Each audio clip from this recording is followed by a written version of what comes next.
So, yeah. Goddamn.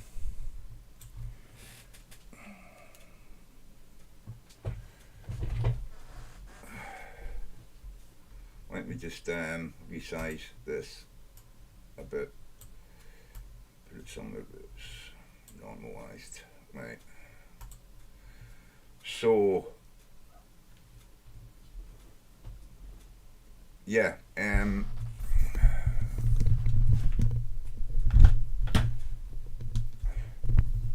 So here we are, back again. Fucking Europe. Fucking politicians, bankers, big fucking business people, all the fucking normal fucking robbers, they're all fucking involved. I don't understand any of this shit, right?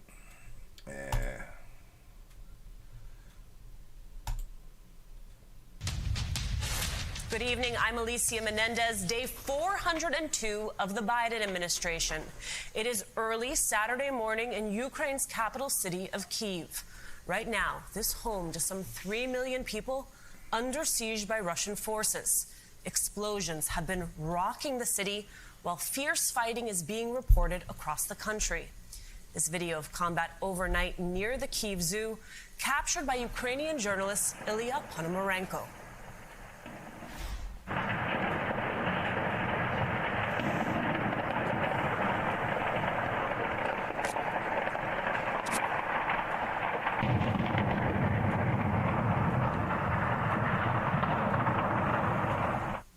Just hours ago, Ukraine.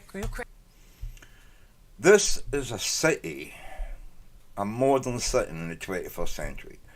After what the fuck we went through in the 20th century, 2 fucking world wars, and now we're down to this, we're back at this again. We've known for months, we've known for fucking years. 2014 fucking Russia tried to invade and they took over some of the eastern part of the Ukraine and an island off the coast where there was a military naval base. Now, we let fucking Putin get away with that. Again, you know, fucking US, UK, EU, the bankers, the big money men who wanted to invest, they wanted the oil, they wanted the gas. You know what I mean? That fucking Russia's going to provide Europe, blah, blah, blah, all that. Again, the fucking bigwigs at the fucking top don't know what the fuck they're doing. None of them understand what the fuck is going on with Putin inside his head, but they see what he does, and they do nothing about it. I've been saying for fucking weeks, what we should have done is we should have sent troops from Europe and Britain and US to have, you know, a war game with the Ukrainian troops, you know what I mean? As, you know, a part of the process of them being vetted to join NATO and the European Union. I think that would have been a great idea 6 months ago. But no, Britain, Europe, fucking US did nothing. We sent them some money and some fucking, you know, rockets to shoot down planes or some fucking thing, you know, and a few guns and some bullets, you know. Yeah, well that didn't fucking help, right? I mean, fuck me, we could even have saved the fucking Ukraine. Invade Poland, you know what I mean? Drive a tank across the border of Poland and say we're going to invade Poland, we're at war with Europe. Then you could have, you know, given in, and Europe could have sent troops in to occupy the Ukraine and make it a protectorate of Europe. Because it attacked Europe, we would have the right to be in there. And then Putin can fuck off. Some way we could have found to fucking go in there and protect the Ukraine with military fucking might. That Russia couldn't fucking use this bullshit fucking idea, oh, we're going in as peacekeepers. Well, fuck you. They invaded fucking Poland. That's part of Europe. So we're going to invade it and conquer it. And then Ukraine turns around and surrenders. And then we take over the Ukraine for a couple of years. Like we did with fucking Germany after the Second World War. No, well, you invaded Poland, you attacked the EU, now NATO comes in, and, you know, the EU troops and UK and US troops come in and fucking defend the Ukraine. We could have worked something out. But no, these motherfuckers, man, These motherfuckers sat back, oh, it's going to affect the fucking, you know, the stock exchange, it's going to affect banking, it's going to affect... Yeah, well, look at what we've got now. We've got a whole fucking nation under threat from fucking totalitarian Putin, right? The fucking Bolshevik fucking motherfucker, communist cunt, no, fucking gangster, you know what I mean? The gangster of fucking the world at the moment. And would we get in the UN, or they tried to say we deplore the invasion of Ukraine, and Russia fucking, just, one vote against, that's it, nicked in the face, so they can't make that statement. What does fucking China do? Or they just say, oh, we're not going to say anything. India, we're not going to say anything. The fucking Arab Emirates, United Arab Emirates, we're not going to say anything. We abstain, We abstain because we don't want to say anything bad about our fucking good friend Russia. You know what I mean? What the fuck is the UN for if they can't just kick Russia out so there isn't any abstention and there's no Nixon, and then just fucking, do what they're going to do? I would kick Russia the fuck out of the fucking, United Nations. They are not a country that should be there. If they're going to fucking attack an innocent country next door to them, they should be kicked out of the fucking United Nations, right? Fuck that, you know what I mean? I just don't know. The politicians in my country are fucking weedly little cunts. Boris Johnson, what's he gonna do? Probably go on another fucking bungee jump or some fucking thing, you know what I mean? With a flag in his arm, what a prick. What's Biden doing? Oh, he's going to send 311 million. That, by the time that money gets there, the country's going to be fucking overrun by the Russians. Overrun. That money, if you send it, it's going to end up in fucking Russia. You know what I mean? God damn. These fuckers, man. 2014 was when we should have been doing what we're doing now. Or the sanctions. By now, Europe should just say, we don't want your oil or your gas. Cut your fucking pipelines off. We're not paying for it. We're not taking it. Fuck you. We'll put up with a bit of hardship. We'll buy fucking, gas from fucking America. They can ship it over. Canada, they can ship it over. We'll take the oil for fucking, the Arabs, you know what I mean? America makes oil. We fucking make oil in fucking Britain, you know what I mean? God damn, man, you know what I mean? Just shut that fucking shit down, man. Give them no fucking money, cut them out of the fucking business. People are still selling diamonds and cars and Rolex watches to these fuckers in Russia. Just no trade with them, you know what I mean? Fuck it. Just shut down everything. Nothing goes there. And nothing comes out. Whatever you're producing that we buy, we don't want it anymore. Whatever you want that we produce, we're not giving you anymore. That should be what you're at war. You're a country at war. We're not your allies, so we're not trading with you. You know what I mean? None of your ships can come into our ports. You can't fish in our fucking seas. If you do, we'll fucking blow you up. We should have sent troops in there fucking months and months ago when you Putin had his fucking eye on Ukraine. Motherfuckers, man. Ukraine's President Zelensky posted this video from an undisclosed location, warning the fate of Ukraine is being decided now. The West is now directly sanctioning Russian President Putin and his foreign minister, Sergei Lavrov. The EU and the UK were first to announce the move today, followed by the US.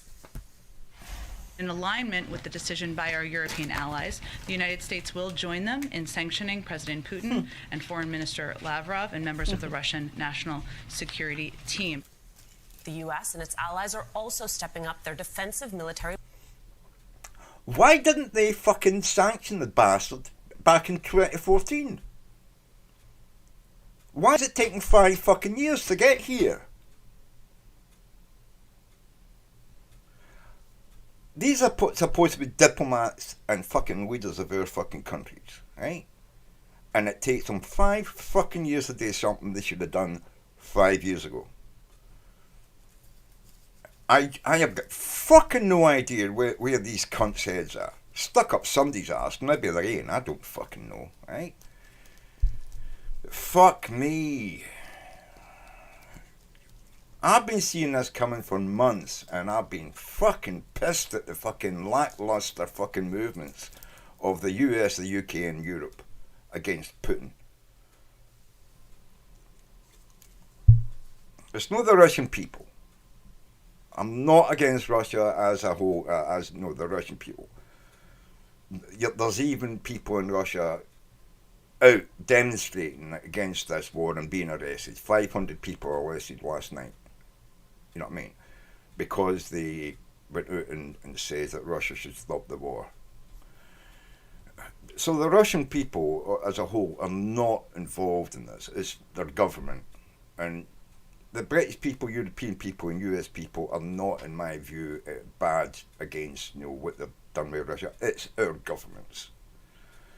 Fucking politicians don't know what the fuck they're doing. They care too much about banks and fucking, stock exchange fucking prices and shit like that, rather than thinking about people. Posture. NATO today activated its Rapid Response Force for the first time ever to protect allied nations around Ukraine. And tonight, the Pentagon says some 3,800 troops... Yeah, but moving troops to defend, European nations. The Ukraine has been trying to join Europe for fucking years, man. Years. They've been trying to become part of the NATO for years. And this is why Putin's moving in now, because it was getting close to being finalised and then becoming part of Europe and joining nations of democratic elected nations, you know what I mean? And that's why Putin moved in now, because it was getting close to where he couldn't do it later. Troops from Fort Stewart, Georgia, are being deployed to Europe to support NATO. According to the New York Times, that brings the number of American troops now on the continent to nearly 100,000. Let's get to Matt Bradley, our NBC News foreign correspondent live in Dnipro, Ukraine, and NBC News foreign correspondent Ralph Sanchez, who is following the latest from Moscow. Matt, I know it is early morning there, but describe the unsettling night you have just experienced where you are. Oh, unsettling night. Yeah, I got to tell you, Alicia, the situation here, we wanted to come to you with a balcony. I want to go right back to Kyiv, though. We have heard a large explosion in Kyiv. I want to go right back to Aaron McLaughlin. Aaron, what have you got?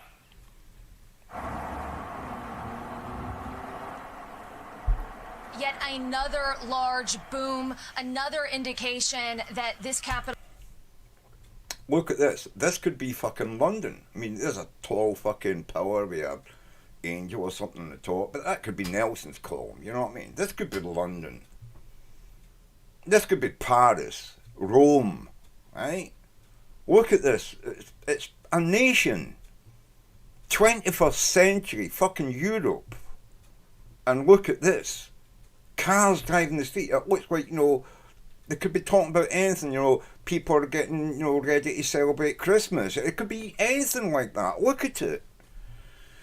Is under attack. Again, we heard from an advisor to the Minister of the Interior say that cruise and ballistic missiles are being fired at Kyiv, targeting military installations as well as airfields. Another boom just heard to my right. This is, we're hearing reports that residents here in the capital are fleeing. In the distance, I can see a highway and lines of traffic essentially leaving the city. People here are waking up absolutely terrified. Worth keeping in mind that this is something that people here thought would be absolutely unthinkable. Even military experts up until yesterday were telling me they did not think that Russian President Vladimir Putin would go after the Ukrainian capital. They were well aware of the military presence. Some 30,000 Russian troops moved into neighboring Belarus, which is about, a 3 or 4 hour drive from here, the border. So they knew the threat was there. They just never thought that this would actually happen. It is a stunning reality to stand here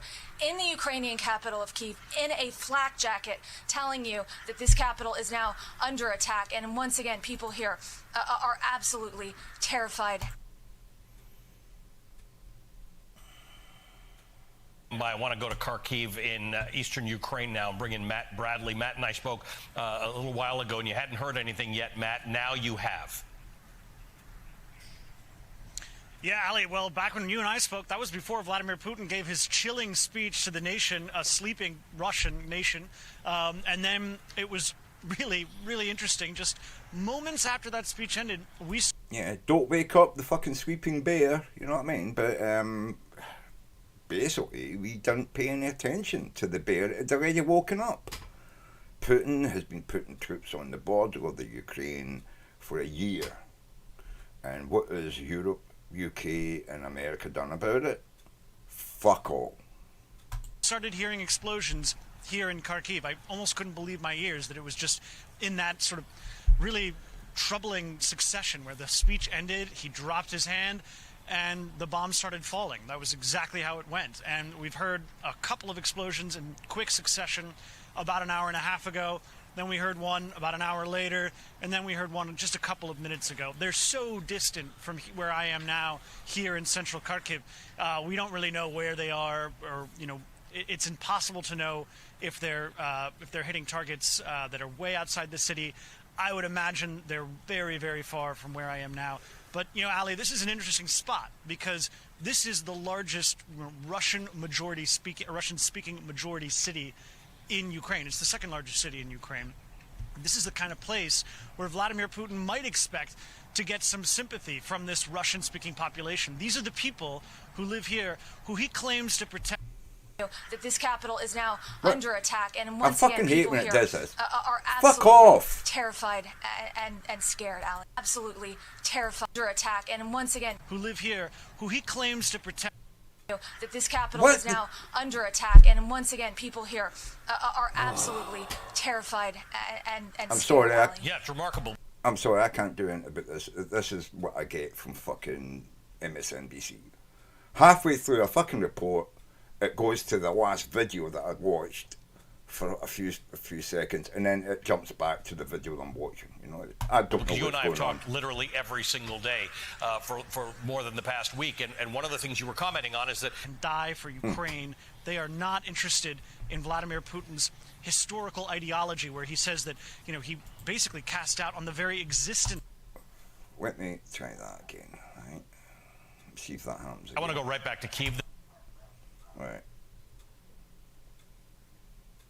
I want to go to Kharkiv in eastern Ukraine now and bring in Matt Bradley. Matt and I spoke a little while ago, and you hadn't heard anything yet, Matt. Now you have. And then we heard one just a couple of minutes ago. They're so distant Let's see if it happens again. where I am now here in central Kharkiv.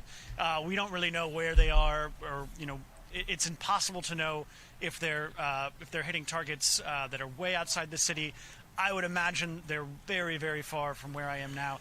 But, you know, Ali, this is an interesting spot because this is the largest Russian-speaking majority city in Ukraine. It's the second largest city in Ukraine.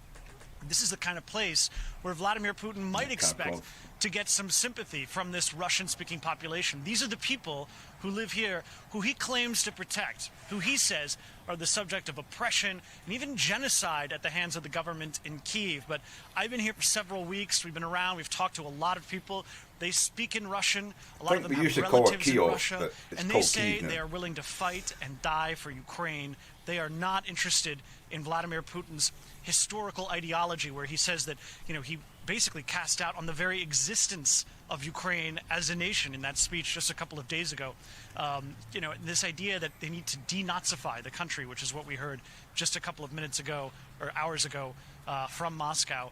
That's something that's going to shock people here. They don't recognize the government in Kyiv as being a Nazi government. Right. They don't see themselves as being oppressed by the Ukrainian-speaking majority. So it's unclear whether Vladimir Putin, with his tanks, and we've just heard from an advisor to the government that the troops are rolling in across the border now, about 25 miles from where I am, and they might be coming soon, it's unclear if they're going to get the kind of reception Why that is it Vladimir not Putin Kharkiv? seems to think he'll get from the Why is it Russian-speaking people Kharkov, here in the east of the country. You are in Kharkiv, the second largest city in it's in population Kharkiv in now. Ukraine. You're at the northeastern part of Ukraine. We just spoke to Richard Engel, who's at the Kharkov. southeastern part, also in area that Russia claims. But he has similar We words used to to what say you Kharkov, have. He's and gone they were out and saying Kharkiv. talked to people. Russian-speaking people who've lived there for a long time, he didn't run into people who were looking for Russia to come So in is and Kharkiv take Ukrainian over and their country. Kharkov is Russian? I don't know. Well, I mean, it and used to be Ali, Kiev. I should say, just to couch that, there is going to be a population of people here And no, who it's just have Kiev, nostalgia for the Soviet era, when times were simpler, when prices were lower, I'm drunk, when they right, didn't have so- these complicated political I know this cross-currents to isn't deal funny, with. you know. There is a population like that here, and there's a population like that especially in the areas in the east that are dominated by these Russian-backed separatists. But for the majority of the people here, and we see this in polling, it's not just anecdotal evidence, that is not their feeling. They look to the West. They look to Kyiv, not to Moscow. They are not asking Vladimir Putin to rescue them. They don't need salvation from Russia. Matt, we're going to stay in touch with you. Thank you for this. Matt Bradley for us in Kharkiv. Just So, yeah, I'm kind of... oh, fucking Trump. Oh, my God. So Putin is now saying it's independent, a large section of This Ukraine. motherfucker. I said, This motherfucker. He said this about Putin. He's a genius. He's smart. He's a peacekeeper. And he's going to be fucking peacekeeping like fuck. And then he invades. Trump, you look even more of a fucking idiot. Even more of a fucking toy boy for fucking Putin than you ever fucking did. By saying fucking this. You should just shut your fucking mouth. You fucking has-been old cunt. how smart is that? And he's going to go in and be a peacekeeper. Yeah, That's the strongest peace force. We could use that on our southern border. That's the strongest. Yeah, let's just roll the tanks, the US tanks, into fucking Mexico, you know what I mean? That's the strength that fucking this cunt is fucking proposing for America. Let's just roll the tanks across the fucking border into Mexico, one of your biggest trading fucking countries in the world, and and protect the border with peacekeeping tanks. Yeah, this guy is a fucking genius. Peace force I've ever seen. There were more army tanks than I've ever seen. They're going to keep peace all right. No, but think of it. Here's a guy who's very savvy. I know him very well. He's a guy who's very savvy. I know him very well. He's very savvy. He's very intelligent. In fact, he's a genius. He's a genius like me. President fucking genius Trump. Oh, this guy, man. Why doesn't he just fucking go away, man? Take a hike into the fucking woods or something, you fat fuck. With tiny wee hands, tiny wee brain, tiny wee eyes. Look at him. Look at the fucking face on that fucking dickwad. Very, very well. And the Washington Post put it this way tonight. Trump's reaction to Putin's invasion of Ukraine is exactly as you'd expect. His characteristic praising of Putin stood in contrast to the reaction from some Republicans on Capitol Hill. This was close Trump ally Senator. This is going to be Senator fucking Graham, isn't it? Mr. Suck and lick the ass of Trump at every fucking turn. What's he got to say about the fucking incursion by the Russians into the Ukraine? Senator Lindsey Graham earlier today. Lindsey fucking Graham, motherfucker. I'd like to go I after want to Putin slap and his that cronies face, as man. hard as we can. I just want to slap that face. You know what I mean? Lindsey Graham. You know what I mean? You fucking ass wipe. I would like to make life miserable for Putin and those who support him. So he wants to make life miserable for fucking Trump then. But he's one of Trump's biggest fucking, rah-rah fucking, he become, you know what I mean, supporters. I mean, what the fuck? These people, man. Why don't they just go and lie down and have a fucking drink in the sun? You know what I mean? Go to Florida, Lindsay. Just give up and just go to Florida and fucking take some time off, you cunt. You know what I mean? Because if we don't, other bad actors are going to move quickly in other areas. Back with us tonight, Robert Gibbs, former Obama campaign senior advisor and White House press secretary. Oh, and this fucking cunt here. This fucking cunt here. He fucking knows what he should say, but he always steps back from saying exactly what he wants to say because he doesn't want to get kicked off the TV because it's all he's got left. All he's got left is shite talking down Republicans, but not really talking them down.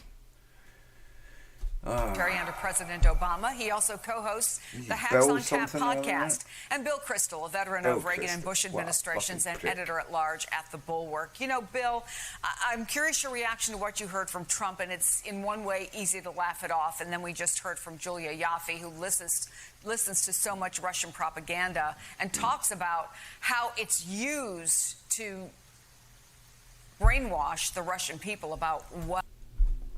Not just the fucking Russian people. It's used to brainwash the fucking American people as well. You do know that.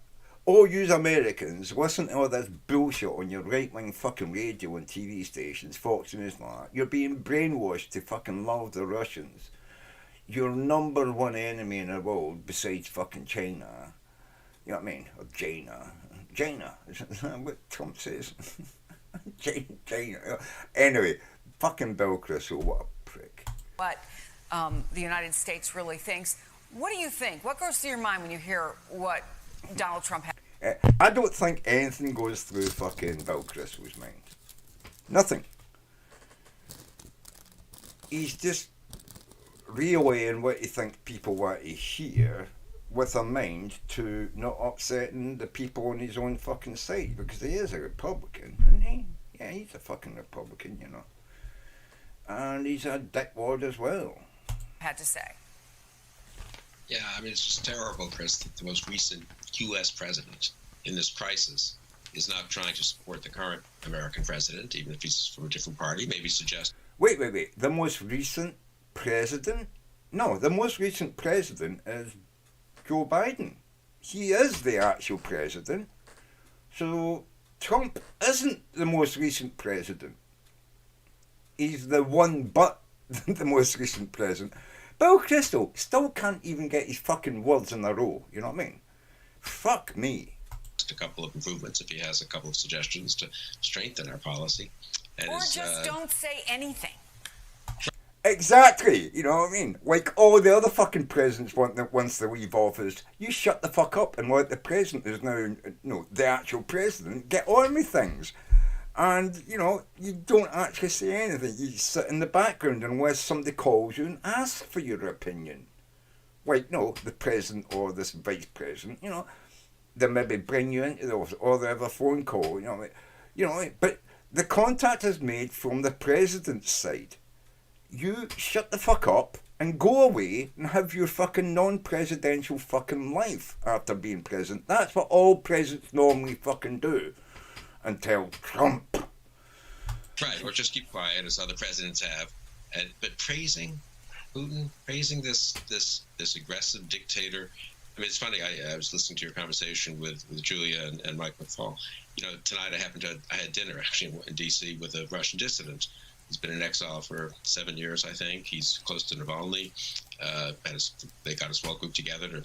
Yeah, I don't know if Bill Kristol knows what's going on here. We're actually talking about the Ukraine, right?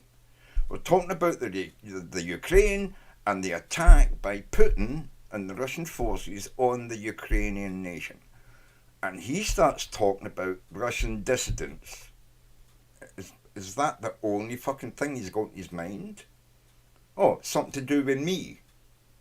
I talked to a dissident last night from who's been in America fucking years and is in no fucking threat of being murdered by fucking Putin because he's not in his own country disputing Putin, like so many people who have been murdered by Putin, trying to oust him from office. You know what I mean?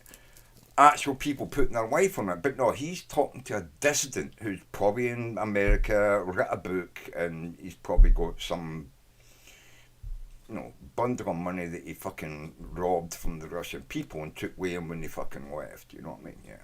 Listen to him, to talk to him, and there was no great sentimentality or anything. He was very analytical, talked a lot about prospects, the limitations of what his hopes are, about what might happen in Russia and so forth. But I just thought, what an impressive person. I mean, he's left his country, though he loves his country, he's fighting for his country. He left his country, he's fighting for his country, he's fucking living in America, he's living it high in the fucking hog. What we've got in fucking the Ukraine right now is thousands, hundreds of thousands of people leaving their own country with their kids and their grandparents because they're scared of being bombed and killed. And he's talking about some dissident who's probably been in America for fucking years. He's settled, he probably owns a fucking house and a car and all that, and he drives around and goes to the shops and, whenever anybody asks him about it, he says, I hate Putin. I hate the Putin people. Yeah, who fucking cares? We're talking about the Ukraine and what's going on there, and he's talking about some dissident who left fucking Russia years ago because he disagreed with Putin. Okay, Bill, what you got to say, mate? And many, many people are doing that in Russia, now out of Russia, unfortunately, as Julia said. And when you listen to Trump and Tucker Carlson, leave aside the politics and the exploitation of it by Putin and the... No, don't leave aside the politics. What is Trump and fucking Tucker Carlson fucking saying? Terrible effects on policy that it could have here. It's just morally so debased, especially in this moment when Putin's unleashing aggression abroad to complement his oppression at home. It's so debased to not at least have some sense that we should be on the side of decency and freedom.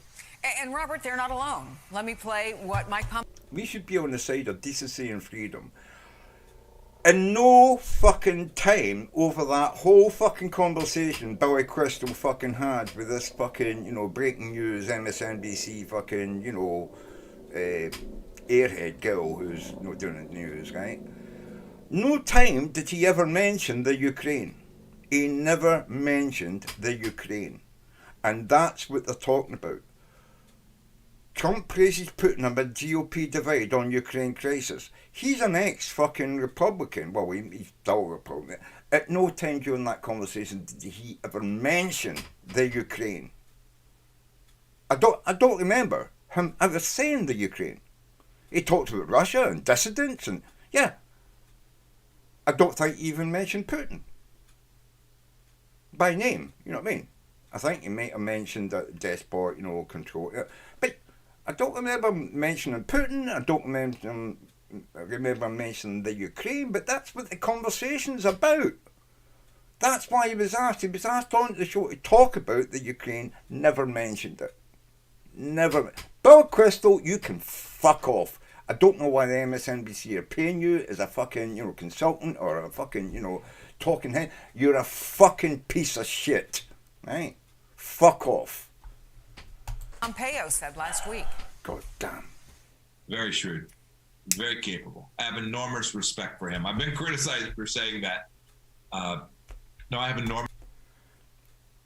Pompeo, you again as well. You need to just fuck off, mate. He's very shrewd, he's very smart, blah, blah, blah, blah. What the fuck are you on about? Enormous respect for him. Former Secretary of State. Enormous respect for Putin. We definitely noticed he used some of the same language as his former boss. And Julia Davis from the Daily Beast observed on Twitter, Russian state media has also... These people don't have a brain, right? They don't sit and think about things and say, this is what I think about it. They read what somebody else says, like Trump, and they say, I've got to take that side. I've got to speak about these things like that. Otherwise, I'm going to be out. You're already out, Pompeo. You're fucking already out, you motherfucker. You know what I mean? Mike Pompeo recently commented where he said about Putin, very shrewd, very capable, I have enormous respect for him. You should be arrested and thrown in fucking jail, and you would be. If you were saying that about one of Putin's fucking adversaries in Russia, if you were Russian, you would be in fucking jail, lickety fucking split. But you live in a fucking free fucking nation where you have the freedom to say the shit that pours out of your fucking mouth, you prick. And yet you don't think about that. You don't think about it. Your brain freezes up when it comes to free thought. Freedom, you love it. Can you define it? No, you fucking can't. Do you understand what it means? No, you fucking don't. Does it mean anything to you? The fact that I can say anything and get away with it, that's all you... No, I'm just going to support my side. And my side is Trump. You're a Trumpian. And welcome to the fucking Trumpian fucking club. And by the way, when Trump eventually gets destroyed by all the fucking shit that's all going on about him, you better hope you've not done any deals with him and don't get dragged into it, Pompeo. You fucking motherfucker. Fucking hate this cunt and all. Taking note of the former Secretary of State's comments. So, sort of backing up what we heard from Julia. What's your reaction to this? I wonder, Robert, having come from the communications side, what goes through your head when you hear all of this? Well, Chris, I think we watched Donald Trump and people around him for 4 years do their best to normalize Vladimir Putin to the American people. And quite frankly, it was something that no level of Russian propaganda could ever have accomplished in this country. When you listen to Donald Trump... And I might argue, Robert, not just normalize, but elevate. Yeah. Well, I was going to say, what we've got now is we've moved from normalization to glamorization. Yeah. You remember during the Second World War as well, you had people in America who were, I wouldn't say tied, but in some way connected with the Nazis, right? And they were doing the same thing. They were going into Congress, the House of Representatives, they were speaking out against, Mr. Hitler this, Mr. Hitler that, you know what I mean, the German people, blah, blah, blah, America should get involved, it's nothing to do with us, blah, blah, blah, and they hand-tied the American fucking political system so it wouldn't come to the aid of Britain when Britain was in its greatest need. Until the fucking Japanese bombed Pearl fucking Harbor. And you know what? A lot of those fuckers got arrested. You look back in your history, a lot of those fuckers got arrested. They bombed fucking American naval bases. Well, not naval, they bombed American fucking shipping docks. And they were arrested. Nazis. Germans supporting Nazis. And now you've got these fuckers supporting Russia. Okay, they're not bombing your ports, they're not bombing your fucking airports or your shipping ports. But they are fucking bombarding the American people with disinformation and love for a fucking despotic fucking leader. Undemocratic, despotic leader. And these motherfuckers that we're talking about, fucking Lindsey Graham, okay, he said there he's against Putin, but fucking, 6 months ago, a year ago, he was totally on the side of fucking Trump. Couldn't fucking sing the praises more of him and loved fucking Putin. Loved Putin. Now he fucking hates him. Now he hates him because he's at war. And he knows that he can't fucking support war. But Trump doesn't know a fucking thing about fucking geopolitics. Never did. The idealization. And it's remarkable when you think through the history of this country versus the Soviet Union in the Cold War, and to think of Republican leaders that came before Reagan, the great speech about tearing down the wall. It's remarkable to listen to, but it's also remarkably dangerous to sit on TV again and idealize character traits of a brutal dictator, send just all the wrong messages, not just throughout the world, but also inside of our country. And it's spread. It's not just those two people. We could spend the next couple of hours going through the normalization to the idealization to the glamorization. All of this, it's happened, and it's happened with quite a bit of speed. And what you've got to remember, right? What you've got to remember, it says that GOP split. The GOP is split on fucking the invasion of Ukraine, Putin and stuff, right? But I guarantee you, in about a week's time, they'll all be joined back together again. They'll all be on fucking Trump's side. They'll all be saying Biden fucked it up, which he did. My fucking Prime Minister, Boris Johnson, he fucked it up. Europe, they fucked it up. The UN, NATO, yeah, they all fucked it up. Every fucking single one of them fucked it up all the way down the fucking line. Why? Because we are no longer run by our politicians who we elect. We elect them, then they get fucking run like puppets on strings by the big banks and the fucking international fucking trading system, Wall Street, no, the City of London, no, shit like that. Because they know they can't afford to fucking lose the income they get from all that transaction. Money runs the world. Money makes the world go round, the world go round. You know what I mean? That's basically fucking it, you know?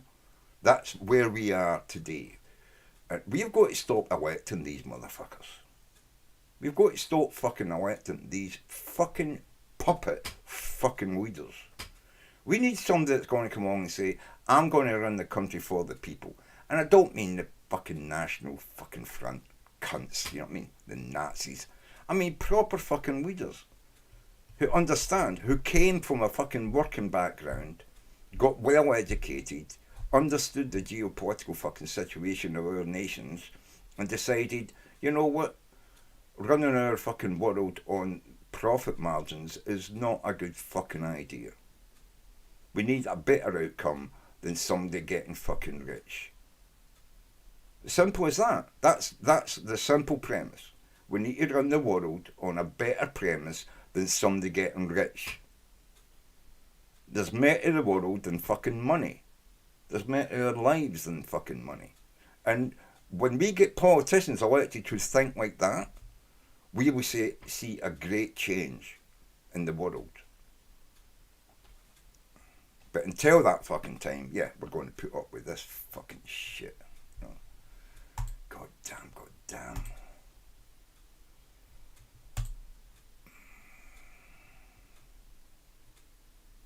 Ben, you were telling me about an interview you did today that tells the story of what's happening on the ground in Kyiv as well as anything I've heard. Yeah, I was talking to a journalist named Tanya Kovreva, a Ukrainian journalist, and she was describing to me how much things have changed in the last 24 hours. She went to a grocery store, there's absolutely no food on the shelves. She described scenes of absolute chaos at the train station of people trying to get out. She described being in a bomb shelter with a young family that had to evacuate because there had been an explosion near them. They had not planned. They had a 6-month-old baby, and all they were able to grab before they left was a few pieces of bread and some water and some diapers. So, you know, part of what, we see the explosions and we think of the threat of physical violence. But this is now a city where people are totally cut off and basic propositions are not there. While I was talking to her, there was a huge explosion outside the window, and she had to run into the bathroom to get away from it. And then she had to go downstairs. And to your question of why people waited, she said they did not believe that Russians would do this to them. It is true that there are deep familial ties. Many people in Ukraine have family in Russia. Many people in Russia have family in Ukraine. They're fellow Slavs. And to them, it was just unthinkable that, yes, they may do things in the Donbass and eastern Ukraine, but the idea that people that they do share such cultural and family ties with would do this to them was just astonishing. And But those people didn't do it to them. It was fucking Putin that did this. He's a fucking oligarch, fucking king, despot leader of Russia, you know. He's not one of the people. He did this. He did it to the Russians and he did it to the Ukrainian people. For his reasons. He did not want another nation next door to him to become part of the EU and NATO. He's been saying this for years. that the encroachment was infringement, a threat to Russia. He's been saying this for years, and our politicians never did anything to appease him. We kept making deals, money deals, getting them rich. A giant gang of thugs and robbers who took over every industry in fucking Russia, privatised it into their own hands, like some giant drug dealer who just looks for money, no matter what, diversifying from drugs, diversifying from murder into business. Like they all do. Eventually it's so big, they get so much money. Well, how do I launder it? And the US, the UK and the European Union accepted that money. They laundered it through the fucking stock exchange. They laundered it through fucking, real estate. They helped the Russians to diversify and spread their money around. Instead of back then realising what was going on and saying, no, people were going to get rich out of it, so fuck it. Money speaks volumes today in our geopolitical fucking situation. And we need to get back to politics being politics and industry being industry. We need people who understand the separation not just of church and state, but of money and politics. And until we can get back to that, or maybe it was never like that, maybe we have to advance our democratic system to separate money from politics, maybe for the first time. But that's where we need to go. We need to get to that stage where money doesn't affect politics. And until we get to that stage, this is what you're going to see. Continuous war. Fuck's sake. We're 21 years into the fucking 21st century. Okay, it was 1913, 18 or something like that? Yeah. War. So 13 years or something like that it took for us to get over war in the 20th century. It took 21 years to get into possibly the next war. I mean, who knows? I know that America and Britain and Europe don't want to go to war with Russia. We've got nuclear weapons now. We're them to use them if we roll tanks into fucking, the Ukraine to defend it. Would Putin escalate that to a nuclear fucking war? Well, we don't know how crazy he is. Thank God fucking Germany didn't get the nuclear bomb before fucking, the Allies, But, would he use or threaten to use nuclear weapons if Europe, America and the UK, because we're not in Europe, that's why I'm saying US, UK and Europe, if we were to go in there with tanks and troops and say, right, so far and no fucking further, Putin, would he threaten, nuclear weapons, or would it be a conventional war, or would he just stand down? Well, who fucking knows? Personally, myself, I think we should have moved troops into fucking the Ukraine 6 months ago, a year ago, 5 years ago. We should have went in there and provided them not just with the security of money and arms, but with our actual presence there on the ground as, United Nations or NATO troops, forming some alliance with the Ukraine, having war games and training their troops up and stuff like that. And that would have been a deterrent to Russia to move in if he knew that if I attack them now, I'm attacking European and US and UK troops. He would never have moved in. The fact we didn't do that absolutely fucking astounds me. We knew it was coming. The Americans told everybody, 2-3 weeks ago, they were saying this is exactly the plan that Putin has, and they never moved troops into the Ukraine. That's what I'd have flown in 100,000 fucking troops from Europe, UK and US as fucking, partners of the Ukrainian people, the Ukrainian army to play out war games and train them up as a precursor to them joining the EU and NATO. Now, that could have been done. It wasn't done. Why? I don't fucking know. The reason I think it wasn't done is because the leaders of our countries are fucking idiots. They seen this coming. Years ago they seen it coming. And they did nothing. Nothing for 5 fucking years. Nothing over the last year when they seen them, the Russian troops building up on the border of the Ukraine. Nothing over the last 6 months when triple the fucking troops were sent to the border of the Ukraine. Nothing. How fucking stupid are they? I mean, I'm only a normal guy sitting in my fucking bedroom. I can fucking see that coming. I've watched all the fucking old movies about what happened and when somebody builds up troops on the border or someplace, they're fucking planning to invade. And it's only a matter of time until they do. Why did our nation's leaders do fuck all? I could sense in her a sense of complete anxiety about the future, no idea how to stay alive even in that context. And she said to me, this country will never be the same. And that is sinking in, that truth is sinking in for all Ukrainians. But the other thing that she said that is, I think, manifested in President Zelensky's comments. Also, what he's saying there, it will never be the same. That's probably what he's talking about is the relationship between the Ukraine and Russia. But the relationship between the Ukraine and Europe, Britain and America, it won't be the same either.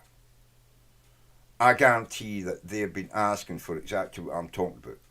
Please, send troops in.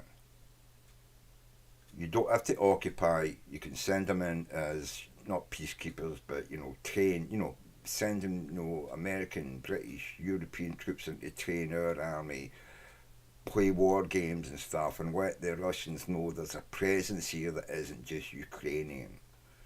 That would have been the way to fucking stop this in its fucking tracks. I guarantee the Ukrainians were asking for that, and both UK and US and Europe refused.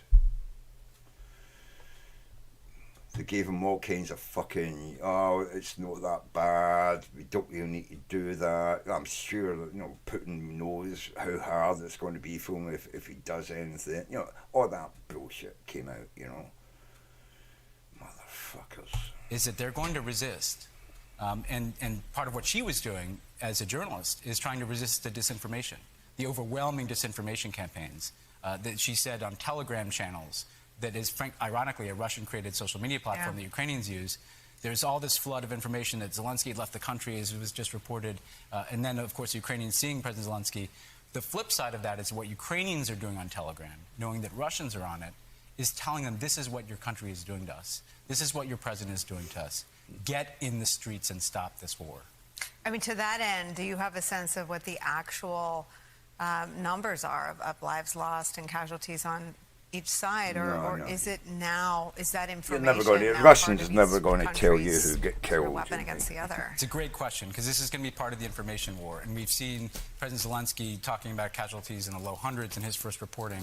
You've seen the Ukrainians say that there have been Russian casualties. The Russians say that they have suffered no casualties at this point, which is entirely incredible. But the reality is, from the Russian side, we saw in 2014 and 15 in the Donbass, them acting like there are absolutely no casualties, actually no Russians in Donbass. It's a grave political threat to Vladimir Putin when body bags are coming home. And he's going to try to suppress that information. And so simply communicating the cost to the Russian people, because families will know if their loved ones aren't coming home. That's going to be something to watch here. And on the Ukrainian side, the capacity of the government to gather information is getting choked off too, as their ability to communicate with each other. So I don't think that we're going to be able to know with certainty what is happening in terms of casualties, because the Ukrainians can't gather that information and the Russians won't put it out if they do have it. Mm-hmm. Let me add to our conversation someone we're grateful to get to talk to today. State Department spokesman Ned Price is here. This is a very good conversation. Let me just get back to the This exemplifies exactly what I've been saying for the last, 30 minutes or something like that? 57 minutes, right? The US and the UK, Europe knew what was going on with fucking Putin for months. They've been weighing out what exactly Putin's going to do, and they did fuck all about it. Nothing. Absolutely fuck all. The sanctions that they suddenly put on aren't going to affect him for fucking months. By that time, he'll have overrun fucking Ukraine.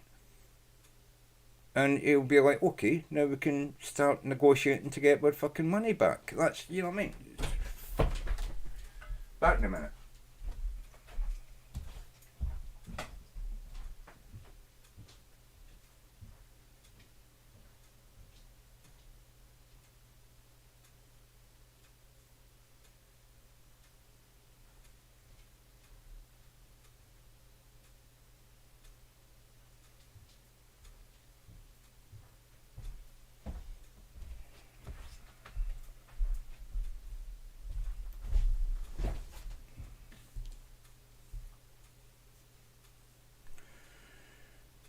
So, yeah.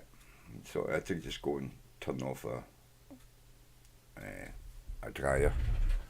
Did the laundry and the dryer, you know, it turns on every few seconds once it's finished. It's, you know what I mean? It should just stop and bleep, but it didn't. You know. Anyway, I think the bleeper thing is who cares, right? It's a fucking washer dryer thing, right? Anyway, right. This guy, yeah, this is one of the main spokespeople for, I think, the Foreign Office in America or something. The latest that the Secretary hears. We've heard from our reporter on the ground that Zelensky is in an undisclosed location. I'm not going to ask you to disclose it, but do we know where he is, and are we sure he's safe? Well, we have a good idea, Nicole. We have a good idea because we've been in regular contact with the Ukrainian government. President Biden was in contact with President Zelensky last night. Secretary Blinken had an opportunity to speak to Foreign Minister Kuleba earlier today. In both of those conversations, we emphasized our enduring partnership with the Ukrainian government, with the Ukrainian people. And more than the rhetoric, we have made very clear that if Russia were to move forward with this aggression, which it has now done, we would demonstrate that commitment to the Ukrainian government in very concrete ways. We have provided more than $650 million in the last year of defensive security assistance to... Like, money is important. What you're going to do is throw dollar bills at the Russians. You know what I mean? You provide all this money. 600 million. Biden just sent another 311 million. Romania, I think, is sending 2.7 million in munitions and arms to you. Yeah, that's fine. But you know what they need? I mean, they've already got guns. They maybe need bullets, but they've got guns. They've got an army. It's a very small army against a huge 300,000 fucking, you know, Russians on the border. You know, only a third of them. So only 100,000 are invading. They've still got another 200,000 sitting on the border. What are we going to do? Send them men money? What, they're going to throw dollar bills at the Russians and say, go away? I mean, what the fuck? This is ridiculous. Money doesn't solve war. What solves war is boots on the fucking ground and airplanes in the fucking air. We fucking know that. We had 2 world wars in the 20th century. Money never solved it. Boots on the ground fucking solved it.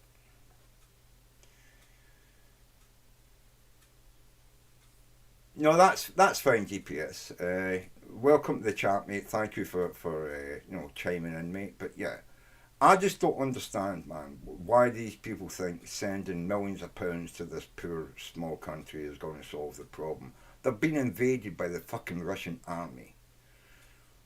Months ago, we could have fucking sent troops in there. We could have flown in 100,000 from Europe. You know what I mean? 30,000 from fucking America, 10,000 from the UK. No, that's doable. To do like army manoeuvres with the Ukrainians, and Russia would never have fucking invaded with those boots on the ground. You wouldn't even have to find a bullet. Just put people in there to say, if you attack, you're attacking fucking, the US, the UK and Europe. You're not just attacking the Ukrainians. And Putin would have backed the fuck down. He would have. I fucking guarantee that would have happened if we'd have went in there and had, just army manoeuvres with the Ukrainian army to see if they're fit to join NATO. You know what I mean? Because they've had an application to join Europe and NATO for fucking years. We could have went in there and just said, oh, we're just having, fun and games with the army to see if they're fit to join NATO. And then just fucking a year later just say, yeah, but he's joining NATO and we're going to let him join the EU. And Putin would have backed the fuck down. These motherfuckers sending money, it doesn't fucking make any fucking sense. Ukraine, we will continue to do that. In fact, we will double down to make sure that the Ukrainian government, the Ukrainian people have what they need to defend themselves Again, what they need to defend, they're a tiny army. You could give them 100 million fucking guns and bullets, right? They've not got enough people to fucking pick them up and use them. The money and the arms are not fucking good against Russia. These cunts know this fucking shit. They're going to help the Ukrainian people. No, you're not helping the Ukrainian people. In fact, the more money you put into the Ukraine, millions and millions and millions, 300 million, 600 million, a billion. Once Russia takes over the Ukraine, that money's theirs. They're just going to take your fucking money and spend it against you. You fucking idiot. Against this ongoing Russian aggression. Ned, Helena's on with us right now, and we've talked about her reporting about the administration's strategy of almost as soon as intelligence was collected and confirmed of disseminating it as part of a strategy of deterrence and trying to prevent war was the administration's view. Is the intelligence as good in terms of what Putin's end game is, and what is your sense about what happens tomorrow on the ground in Ukraine? Well, Nicole, this is one of those rare circumstances where the American people are now in a position to judge just how good, how precise, how insightful our intelligence has been. There have been skeptics, but at every corner we have been one step ahead of Vladimir Putin, and we essentially laid out his playbook.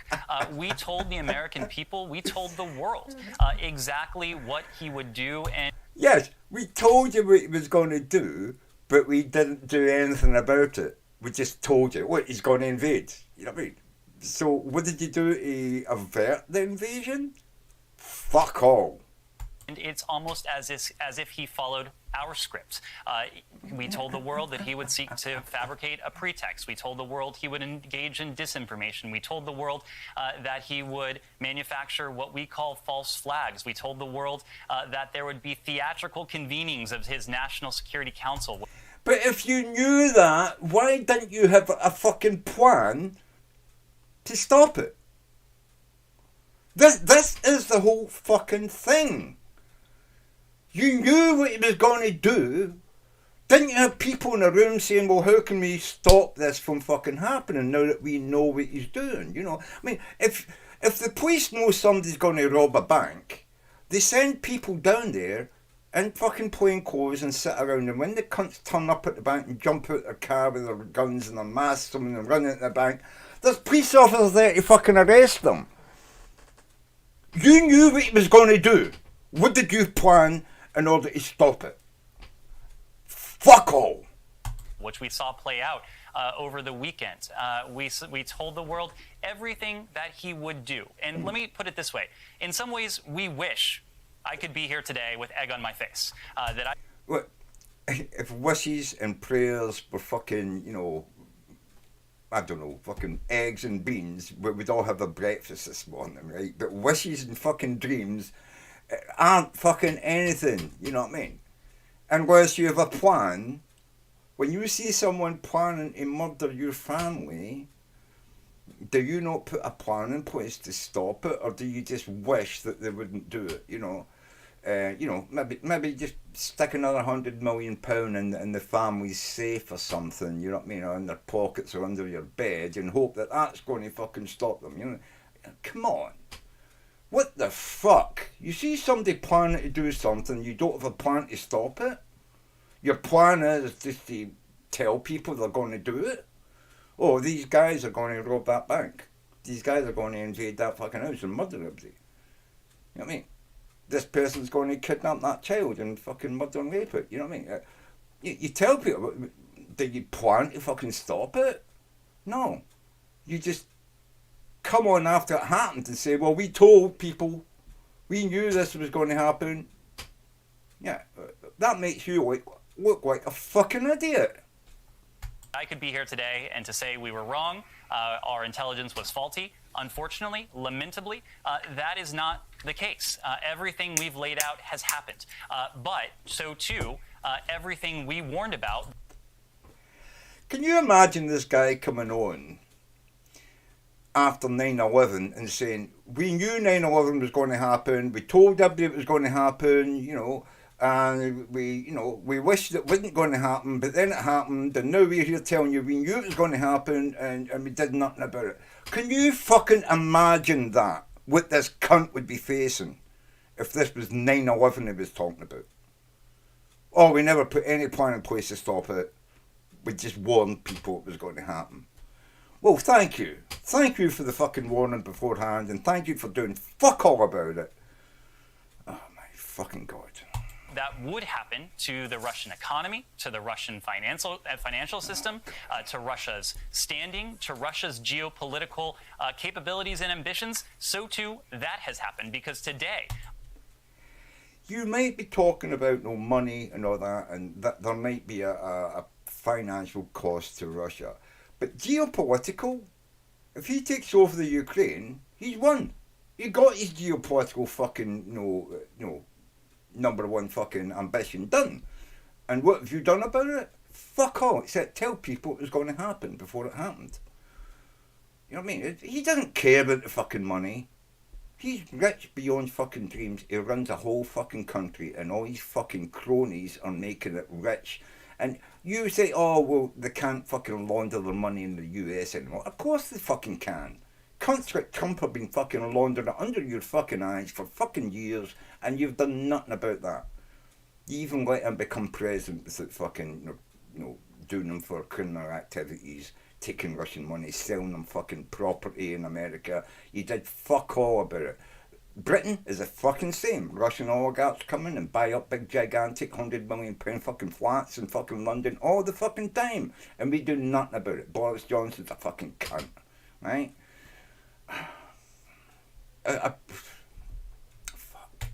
We, together with our allies and partners around the world, have put in motion a set of swift, severe, decisive measures that will hold back Russia's economy, hold back Russia's financial systems, and set back Russia's and Putin's geopolitical ambitions, not for days, not for weeks, but for years to come. He doesn't give a fuck. He's doing something now, and the stuff you're doing is going to affect him later. What are you going to do about what he's doing now? Nothing. Look at the face on that guy. It's sad. He knows what he's saying is nothing. We're doing nothing about it. We can't do anything about it because everything in the world is so tied up, all the money and all the fucking stock exchange and all. We don't want to see that crash. But just had 2 years of COVID. Oh, the world is in fucking panic mode, you know what I mean? Money is all getting hidden overseas. We can't tax it because we don't know where it is. And, what we're going to do with the Russians? Well, we're going to make them pay for it later. Pay? Pay? That's it. They're going to pay money. Well, Putin probably puts, I don't know, $2-3 trillion on fucking the Ukraine. You spent that in fucking Afghanistan over 20 years. He's going to get away with it in a year and get that money back within a fucking year. What the fuck? America, Britain, Europe, what the fuck? The fucking money men run the fucking world, and we've got to fucking stop that shit.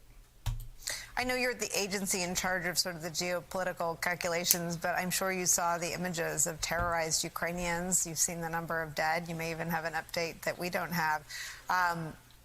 In terms of not having egg on your face and being right, I take all your points. But no, you in terms don't. of not being able to save and protect our allies, what is the end game for them? Well, a couple things on that, Nicole. One, we have been very clear that we have provided unprecedented levels of support for our Ukrainian partners. Beyond the security assistance that we provided directly, we've authorized our NATO allies to provide U.S. origin equipment. We have provided funds and loan guarantees to stabilize the Ukrainian economy. Loan guarantees. So we're going to give Ukraine all this money, but it's a loan. They're going to have to pay it back. You remember fucking Britain in the Second World War? Yeah, America came in after the Pearl Harbor got bombed and they helped us out. But every single thing we got from America, we paid you back for. Do you know when we stopped paying back the fucking money from the fucking Second World War? It ended in 1945. And I think we ended up paying off the debt to America probably about 1989 or somewhere around about there. So from 45 to 89, we were paying America for the help it gave us to end the biggest threat of the 20th century, Nazism. America came and helped us, yes, but they gave us a Lend-Lease on every fucking ship, on every gun, on every fucking bullet. And we paid that off, and I think it was 1989 we finished our last payment to America for that loan lease. And how long is it going to take the Ukraine to pay off what they gave 600 million and another 300, so a billion dollars. Fuck, they're probably going, even when Russia takes it over, the Ukraine is still going to owe America, and when it maybe eventually becomes free again from Russia, they're going to have to start paying that money back. Because America won't forget that money, because the money runs the world. Geopolitical fucking shite. It's not about politics, it's not about democracy, it's not about fucking helping people, it's about making bankers and fucking investors rich. That's the whole fucking world system. I'm not against us having a system where people work hard, earn money, borrow money, pay it back. What I am against is that being the most important thing, rather than freedom, democracy, and the ability to live your life without fear. And this is something that we need to get back to in politics. We need to separate politics and the church from we need to separate money and banking and religion from politics. It needs to be a standalone fucking device. Democracy should rule the world, and I'm not saying we shouldn't have a free trade, with nations and stuff. I'm not saying we shouldn't have like a financial fucking system, but people need to pay their taxes. That's what pays for the politics. That's what pays for having armies to protect and defend the freedoms that we have. And when people turn around and think that money is more important than the freedom that you hold today, that view I showed earlier of Kiev, it could have been, the statue with Nelson on it in London. It could have been the power in fucking, Washington. The needle, whatever you call it. It looked like any other nation. And yet it's being bombed at the moment because we did nothing. For years, Putin's been threatening this country and we did nothing. We sent him some money. That's like someone with cancer and say, you'll get cancer. Here's a few dollars for the fucking cake, cup of tea, cup of coffee, you know what I mean? But as far as the cancer, I'm not going to help you see a doctor. I don't care that much to help you see a doctor and maybe get treated for cancer. There's a cup of coffee and a fucking sandwich. Fuck me. economy, to stabilize the Ukrainian financial system. We've provided humanitarian support for our Ukrainian partners, and we will continue to do that in the days and weeks ahead. We also, Nicole, as you know... Breaking news. Thousands flee Kiev amid Russian attack. And he's talking about how much aid and help they gave to fucking the Ukraine and the people of Kiev. Oh, we gave them so much help. Well, what your help got them? They're fleeing the city. They're pouring out of fucking Ukraine into Poland and 2 or 3 other nations on their border. I think there's 3 nations. I think it's Poland, Romania, and some other nation. They're pouring over their borders to leave their country to save their kids' lives. They're dragging their kids and their grandparents and their parents over the border to get away from war. But yeah, you gave them lots of help, as did the UK and Europe. We helped them so fucking much. Have a solemn, sacrosanct commitment to our NATO allies. That Article 5 commitment, an attack... The Ukraine is not part of NATO, you motherfucking cunt. They're not part of NATO. They've been asking to join NATO and the EU for fucking years. And we've stalled and put up with fucking the piss from fucking Russia and Putin. For fucking 5 years we put up with this fucking shit. More than 5 years. The reason they invaded the east of fucking the Ukraine and took over the seaport in the Baltic Sea was because they applied to join Europe and NATO. And he's doing this because it looks like we're getting near the end of that process and they might actually be allowed to join NATO and Europe. And that's why he invaded. Doesn't matter what fucking help you think you gave the Ukraine. It wasn't fucking enough. And it wasn't on time. On one is an attack on all. And that is why, just as we've sent additional reinforcements and provisions and supplies to our Ukrainian partners, we have reassured, we've reinforced our NATO allies on the eastern flank, those countries that might come under threat. You notice it says we gave our friends, Ukraine, this help, but we have reinforced our NATO allies. Yeah, Ukraine isn't part of NATO yet. They've been trying to fucking join NATO and EU for fucking years. And it's been stalled and stalled and stalled time after time after time because of the trade that Europe has with fucking Russia for gas and oil. And, the trade that fucking America has on the stock exchange. The oligarchs investing money and keeping the stock exchange afloat with the billions of pounds they stole from the Russian fucking people. And this motherfucker comes in here telling me how great the US is. And don't get me wrong, I'm not just beating on the US. My fucking country, the UK, has been doing the fucking same thing under the fucking Conservatives. Most recent fucking wanker to run Britain, Boris fucking wanker Johnson, fuck me. And Europe, oh god damn, I wanted to stay in Europe. I was against leaving Europe. We're out now, for whatever fucking reason, right? Lies and fucking disinformation and, Anyway, right? My country is fucked up as well. My fucking political system is fucked up as well because it has become inundated with fucking people going in there and paying politicians to vote a certain way. And we never used to have that before. It was something that was brought over after Thatcher and fucking Reagan got together. And she started privatising every fucking industry in the whole of the fucking UK. We were a socialist nation. Don't get me wrong. But we weren't socialist. Like communist.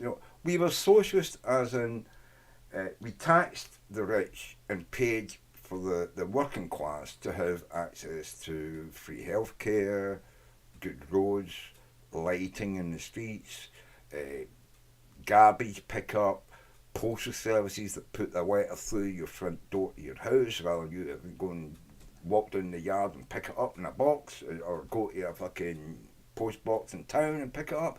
We actually had oil mailed over to the letterbox. We had fucking milk and bread and, you know, butter and cheese delivered to our door. All that's gone. It's all fucking gone.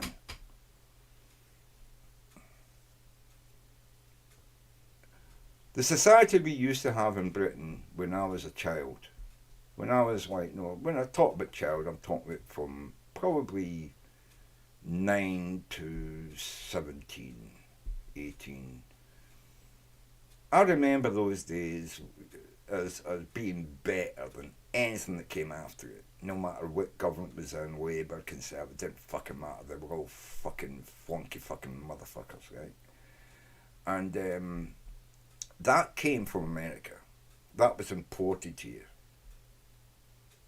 Our national identity has changed since our closer bond in relationship with the US. Now, I wouldn't feel so bad about that if some of our rational, reasonable ways, laws, regulations had been exported from us to America, but that never happened. You don't have any gun laws. You're still fighting over abortion. You still have the death penalty. I mean, not in every state, but you know, enough that it fucking matters. God damn, if we'd have taken some of your best fucking, you know, attributes, or you'd taken some of ours, I would have seen that as a fair exchange of ideas. But that never fucking happened. America, you're not a bully. Because you, well, some people in America don't think they're doing bad. But some people in America know they're doing bad, and they do it because it makes them money. And that's what happened to the world. That's what happened to Britain. Europe is becoming very much the same. Although a lot of Europe is still seen as socialist, it's not socialist. It's becoming more and more a capitalist, money-driven situation, and socialism is dying. And by socialism, I don't mean, you know, communism. What I mean is socialism where politicians are elected to do the best for their people, not for the country's name or to get, you know, headlines and become famous and, you know, be written in history as a great fucking, you know, prime minister or president. But actually being written in history as someone who changed the world, changed the country for the better for the people who live in it.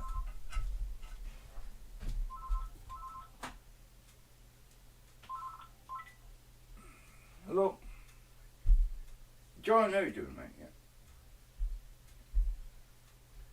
I'm actually broadcasting on YouTube at the moment, talking about the Ukraine and how fucked up the US, UK and Europe is. You know what I mean? They've known this for fucking 5 years, John. You know what I mean? 5 fucking years Russia invaded the Ukraine.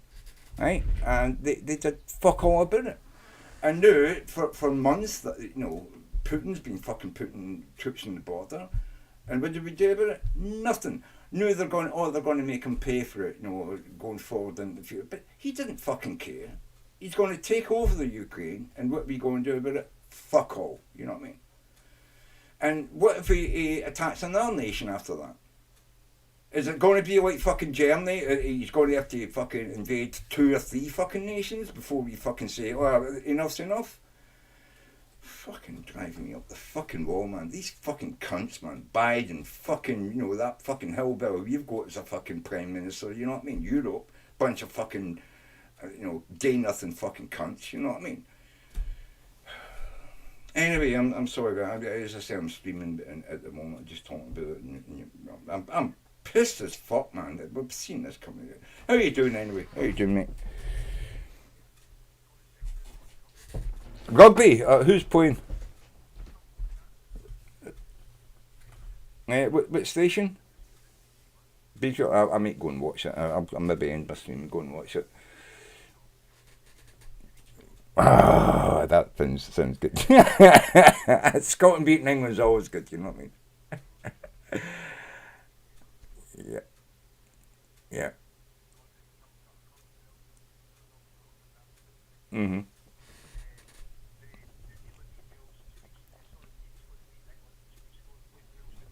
Yeah.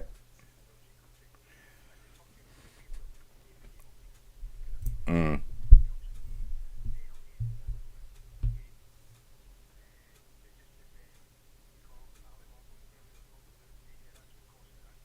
Mm.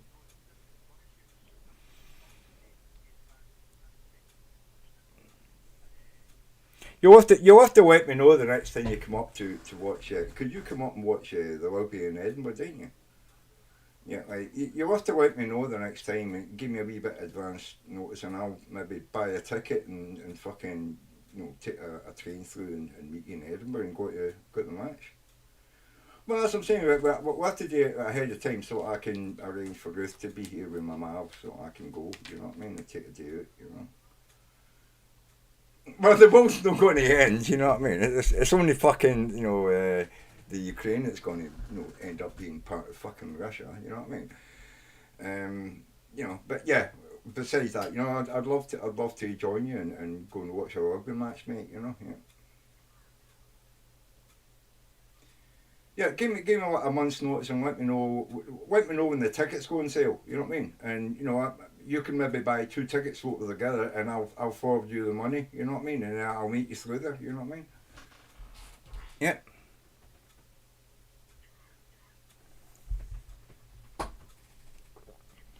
Yeah, you're coughing, and I hope you're not. I hope you've not got the fucking old. No. Oh, yeah, you've smoked the e-cigarette. I still smoke fags, John, and I'm no coughing. You know what I mean? But then I'm drinking whiskey, and that sort of it's got oil for the throat and the lungs. You know what I mean? I bought a bottle of fucking Highland Park today, man. Fucking 12-year-old. What about yourself? You having a wee drink? Yeah, watching the match. Yeah. I thought you'd like that. You know what I mean? It's a nice little bottle, and I'm just having a wee glass or two of Highland Park, and yeah, it's okay. I mean, well, apparently they drink it in the House of Commons, so it's got to be good if the bastards are drinking it. Yeah, your taxpayers' money, the fuckers.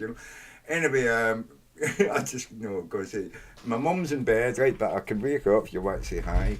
It's up to yourself. Yeah, but what for? Oh, like that'll be a good fucking match. Wales against the English. I'd like to see the Wales fucking pile over them. You know what I mean? Yeah. ITV, is it? Yeah.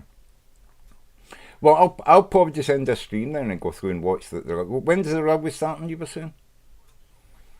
In 5 minutes. Right. BBC One. Right. Yeah. Well, I let the national anthem go. I don't like to fucking sing all lang syne about it. What's the Scottish? What's the Scottish fucking? Yeah, it's like, it sounds like we're fucking dying, man. You know what I mean? We might get something a bit, more like, the fucking, a bit more like the fucking Ruskies or something.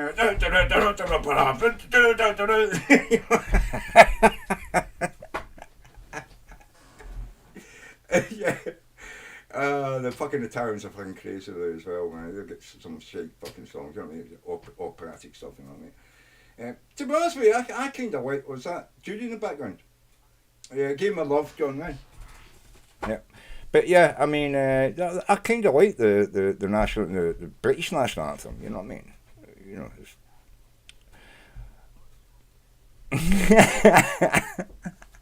I don't like the words to it, but I like the tune. You know what I mean? That's what I was saying, you know what I mean? Whereas, I like the words of Fire Scotland, but I fucking don't like the tune.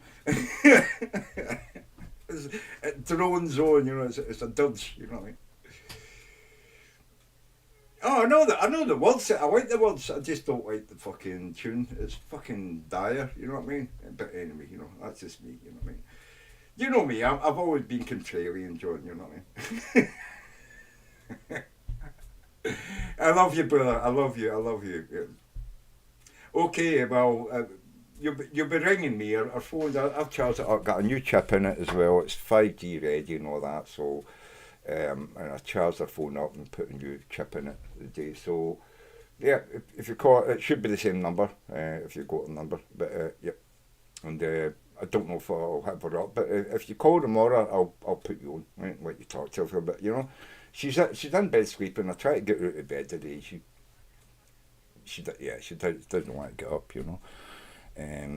But yeah, she's the same though. She's like, no, she was watching the news with me last night after the movie. We watched Django Unleashed and some other movie. She was loving it, you know.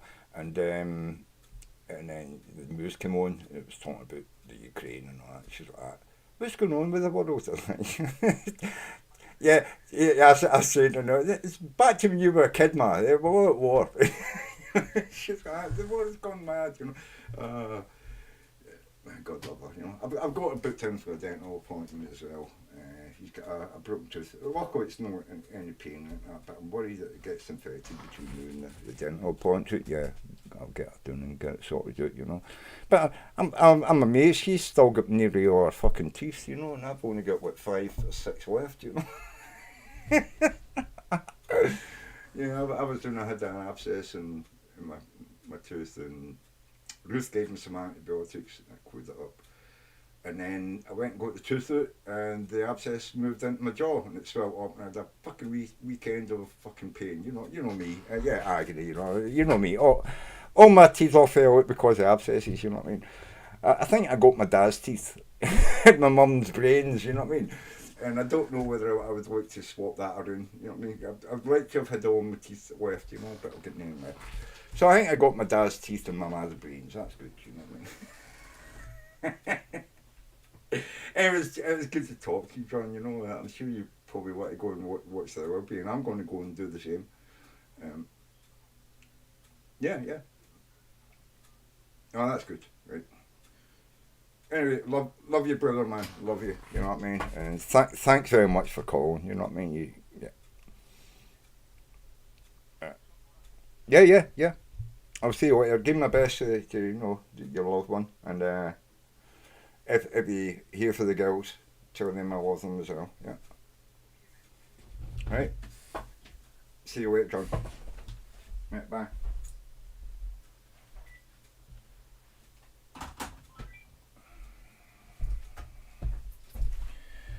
Yeah, sorry for that. That was a phone call from my brother. Probably the first phone call he's given us in a year.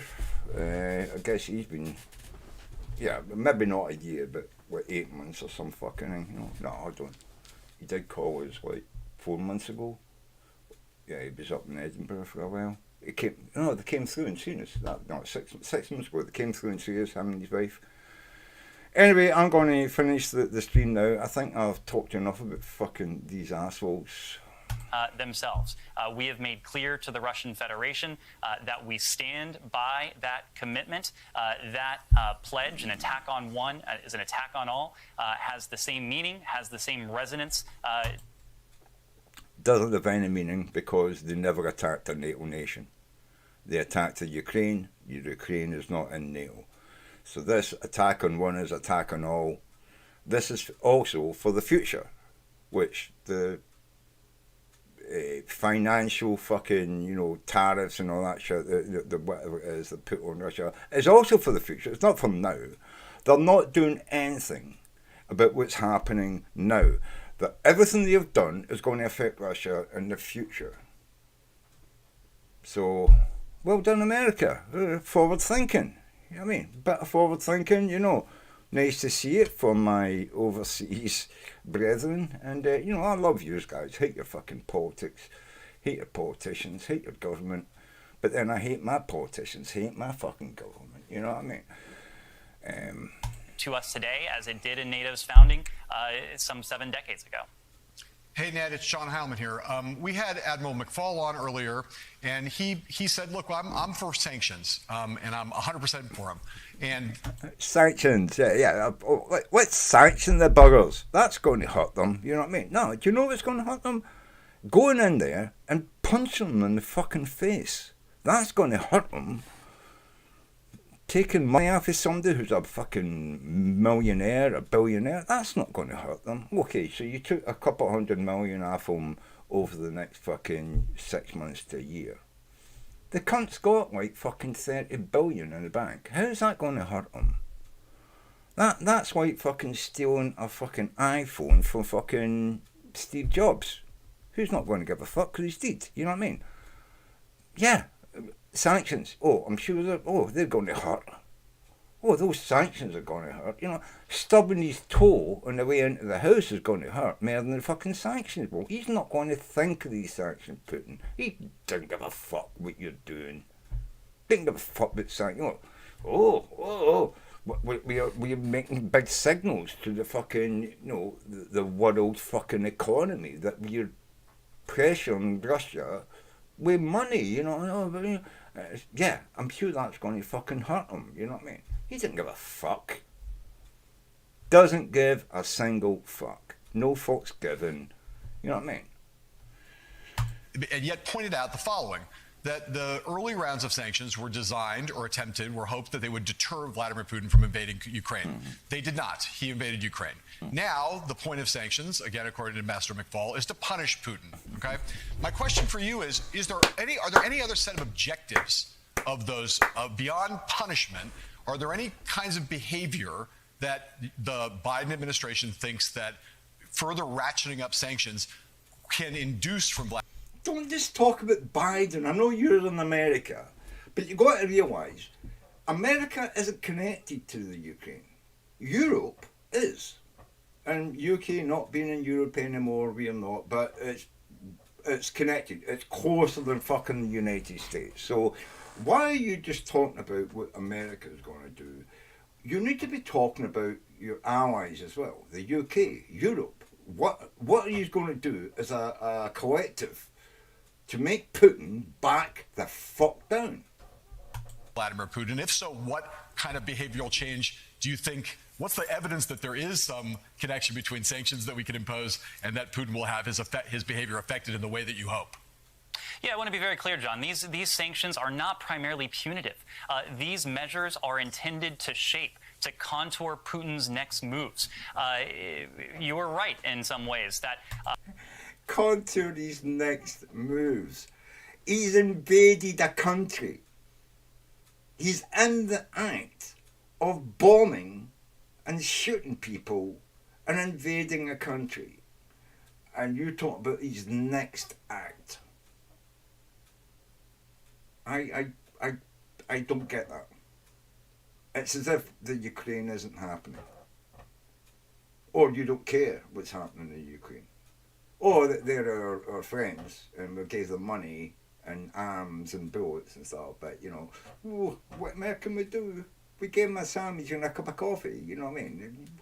What are we going to do, Putin was committed to this path, has apparently been committed to this path for some time. That's why we've been warning of this potential for not days, not weeks, but months now.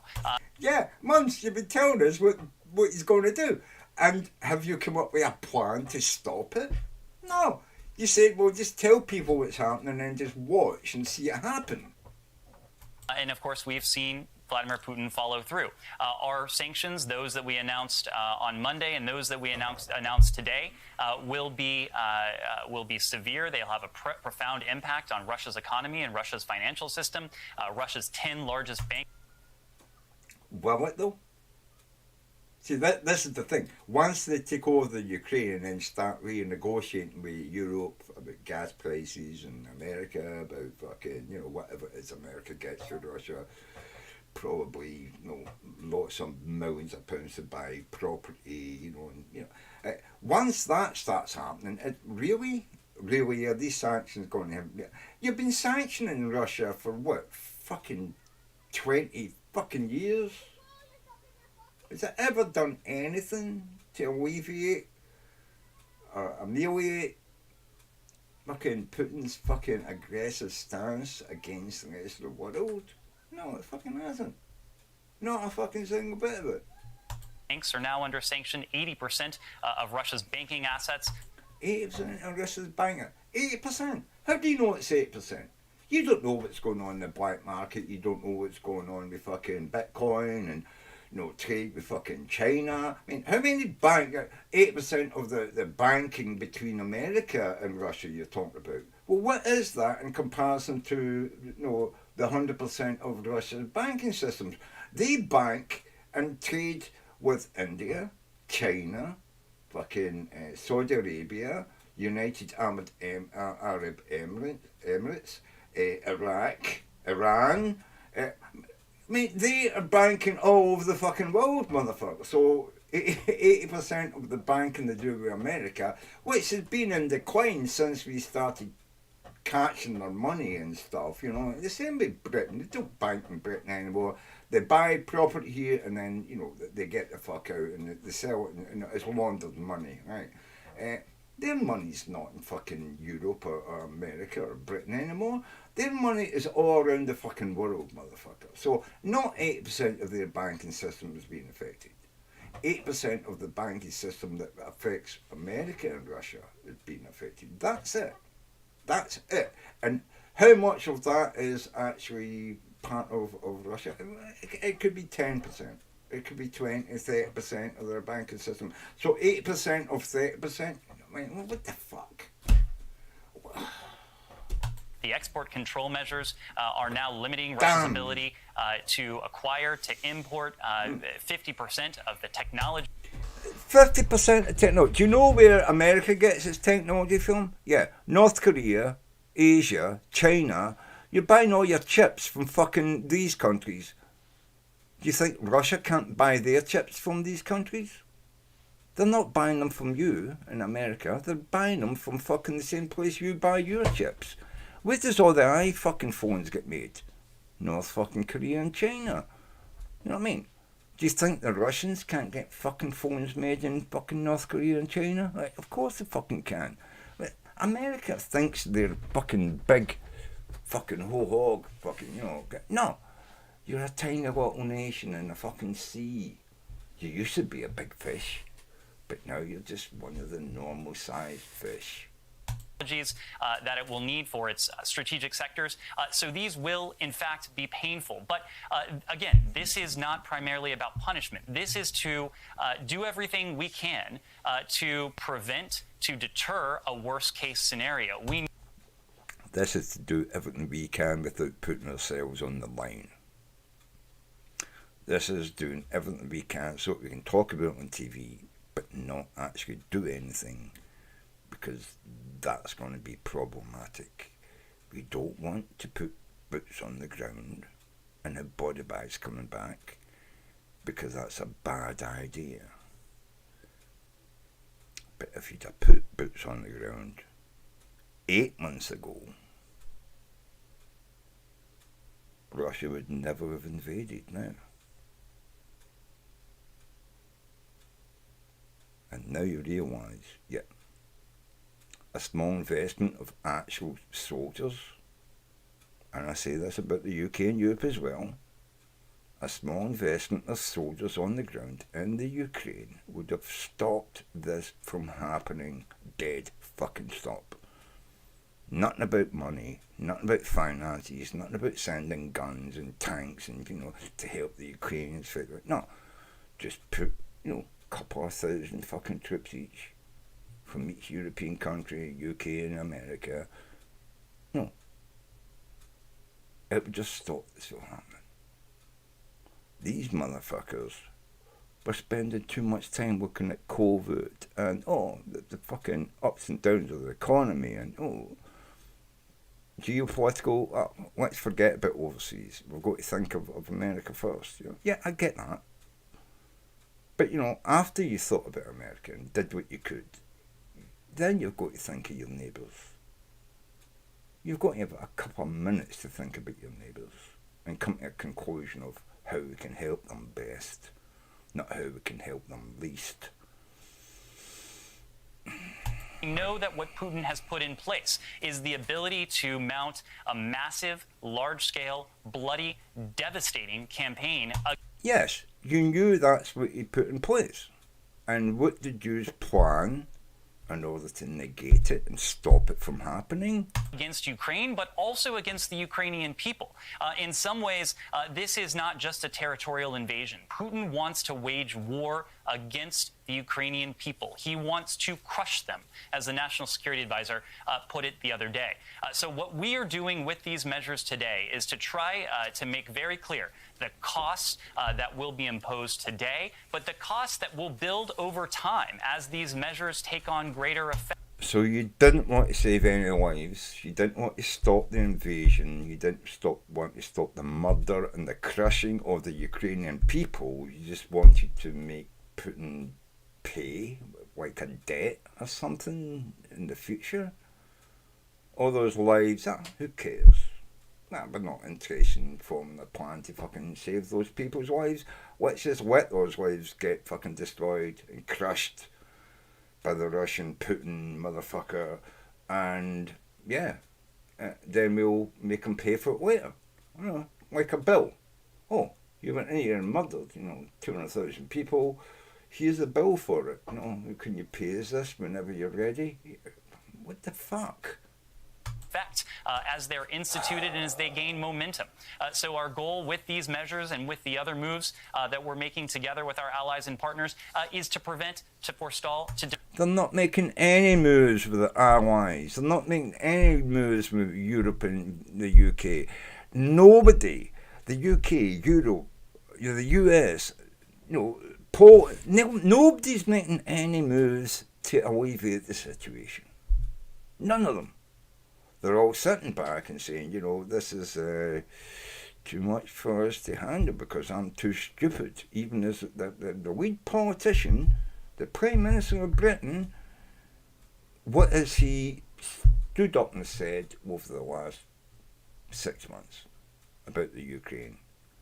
Fuck all. Fuck all. Biden, what has Biden said about Ukraine? Nothing until the last couple of weeks because he was asked questions and had to fucking answer. And what has he said? Basically, fuck all. You can listen to what he says about, we're going to do that. But yeah, it didn't do anything to stop it. It didn't do anything to stop the invasion of the Ukraine. He himself is talking about, we're going to make it painful and problematic for Russia later. We're going to give them a bill for the invasion of the Ukraine.